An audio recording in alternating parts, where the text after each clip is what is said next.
Did you know that the body mass index is racist? BMI, which is one of the ways that we measure obesity, that is now racist according to the American Medical Association, which is the largest council of doctors in the United States. They're going to say goodbye to it because BMI, they say, has racist roots. The report from the AMA says that, quote, BMI does not appropriately represent racial and ethnic minorities because it's based on the imagined ideal Caucasian of the 19th century without considering a person's gender or ethnicity. So the reason that they're saying it's racist is because Black women in particular are very obese as a group. They are the most obese group of anybody. This became a political talking point during COVID because people who were more obese were more likely to suffer complications from COVID. And so the libs said that COVID is racist, but COVID obviously is not racist. There are just certain unhealthy behaviors and conditions that are more associated with Black people than with white people, and specifically Black women than other people. And so they say it's all racist and it's all because of white supremacy, because everything has to be white people's fault. So the AMA goes on, they say South Asians in particular have especially high levels of body fat and are more prone to developing abdominal obesity than whites, which may account for their very high risk of type 2 diabetes and cardiovascular disease. In contrast, some studies have found that Blacks have lower body fat and higher lean muscle mass than whites at the same BMI, and therefore may be at lower risk of obesity-related diseases. Notice they don't compare BMIs of the different groups. They're just saying, at the same BMI, here's muscle to fat. And of course that's true. Different peoples are different, obviously. I'm a little swarthy here. My ancestors come from southern Italy, and at least on one side of my family. And so, yeah, my skin is going to be a little darker than people from Scandinavia. It's going to be a little lighter than people from Nigeria. My hair is going to be a little bit different than the hair of people from all over the world. And so, sure, it naturally follows that all sorts of aspects of my body are going to be different from other people's. Does that mean that body mass index is no longer useful? No, of course not. That's a complete non sequitur. Does that mean that BMI is racist? No, of course not. But racism, as we've observed on the show before, and is becoming increasingly clear in our culture, racist just means white.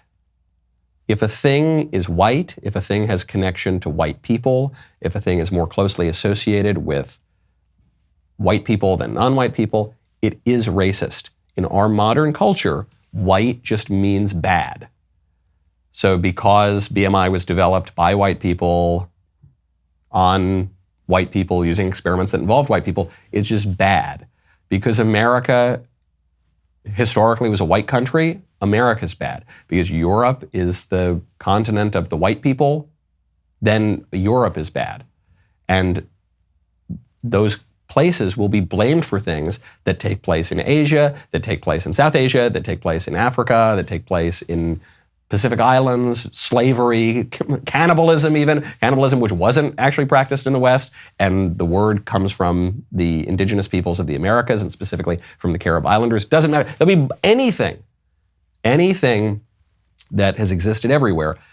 It's bad when white people do it. It's not bad when other people do it. And that's that. And you can try to make sense of it, and you can bang your head against one and say, wait a second, this is so crazy. These libs have gone too far. How on earth could you say that ways to protect the health, specifically the health of Black people, could ever be racist? It doesn't, come on, the logic, it's not logical. You have to recognize that the libs are beginning with the conclusion. The conclusion is white people are bad. Okay? White people, they're the only group against whom you can legally discriminate and socially discriminate. Asians you can also legally discriminate against in college admissions and employment, and really specifically college admissions through affirmative action, but white people are the only group where you not only can legally discriminate against them, but it is socially acceptable and encouraged to insult them, to discriminate against them socially, to ostracize them. It's the only group. So that's the conclusion, and you're going to fill in all the absurd background such that you've got the American Medical Association saying, oh, obesity is great. Obesity is great. If you lose weight, you're racist. And you see this in the body positivity movement and the now worship of a pop singer like Lizzo. If anyone suggests that maybe Lizzo ought to get a little bit more healthy, that would be good for her, that's considered racist. If you liked the sound of that, you are going to love the taste of Magic Spoon even more. With Magic Spoon, you can say goodbye to bland, sugary cereals and experience breakfast like never before. Packed with high-quality ingredients and flavors that you already know and love, like cocoa, fruity frosted, and peanut butter, which is very, very tasty. Magic Spoon will take your breakfast game to new heights. My producer, Ben Davies, can't stop talking about how much he loves Magic Spoon's peanut butter cereal. To which I say, hey, you jerk, stop stealing the peanut butter cereal from the office and let me have it instead. But he loves it. He really likes it, so I figure I'll throw the guy a bone. He can have the box of peanut butter. I'll save myself for the other. Magic Spoon cereals have 0 grams of sugar, 13 to 14 grams of protein, and are only 140 calories per serving. They're also gluten-free, grain-free, and soy-free. Experience the magic of Magic Spoon cereals by visiting magicspoon.com/Knowles and get $5 off your order. Magic Spoon is so confident in their product, they back it with a 100% happiness guarantee. If you don't like it for any reason, they will refund your money. What are you waiting for? Click the link below or head over to magicspoon.com/Knowles to grab a variety pack. Try it today. magicspoon.com/Knowles for $5 off your order. Speaking of racial issues, Florida Governor Ron DeSantis, number 2 guy in the Republican race for president, has a new border plan. The crisis at the southern border, a record 2.76 million migrants crossed the border during the 2022 fiscal year, shattering the previous annual record by more than 1 million. Some not old enough to walk, but have already traveled hundreds of miles. So there's been this record surge. Border Patrol agents apprehended more than 10,000 migrants along the U.S.-Mexico border yesterday. That is a growing humanitarian crisis at the southern border. The drugs coming across the Almost border here 10,000 are pounds fueling of an fentanyl have been seized at the southern border epidemic this across year. the country, the toll of which could be counted in the Just a tenth of a skyrocketing teaspoon number is of lethal. overdose deaths. But what's been happening under President Biden's watch? Every day Americans are less and less safe. There we go. We see all the numbers. To enter the United 127 States. terrorists apprehended trying to cross the border. So true.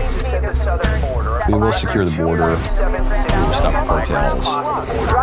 We'll build the wall. We'll stop the invasion. I like that he's using the word invasion. That's very strong. No excuses. Okay.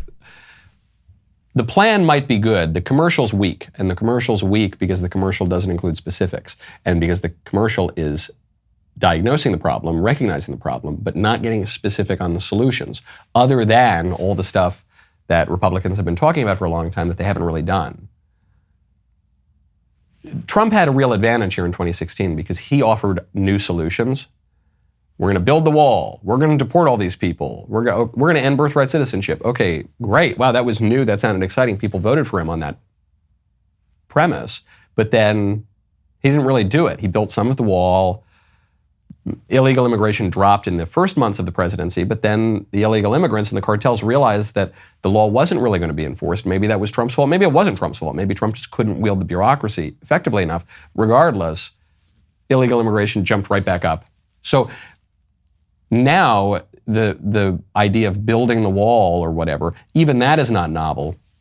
People need more specifics, and we need to believe that you can actually get it done. Now, in his speeches, Governor DeSantis has been more specific, and he's talked about how he intends to wield the levers of power, which is good. I mean, that's a big improvement. I wish that sort of thing were in the campaign commercial. This commercial doesn't really do anything for me. I'd rather just see DeSantis explain in nitty-gritty detail what he's going to do, because nobody really believes that it's going to get done. I don't think anybody really believes that Trump is going to get it done. I don't think anybody believes that DeSantis or any of these other candidates are going to get it done, no matter how much they want to, because the feeling is that even if a president is totally sincere about stopping illegal immigration, that the deep state is going to cut them off at the knees. That it's going to be held up in court, that it's going to be held up by the executive agencies, and that all that time the borders are going to remain open and the illegal immigrants are going to come over to the tune of 3.5 million per year. It's not totally fair to attack DeSantis for this, because the reason that he needs to get so specific, the reason he doesn't really have credibility here, is in part because even Trump failed to do it. Even Trump, who is the most anti-immigration presidential candidate for a major party in my lifetime, even he couldn't get the job done.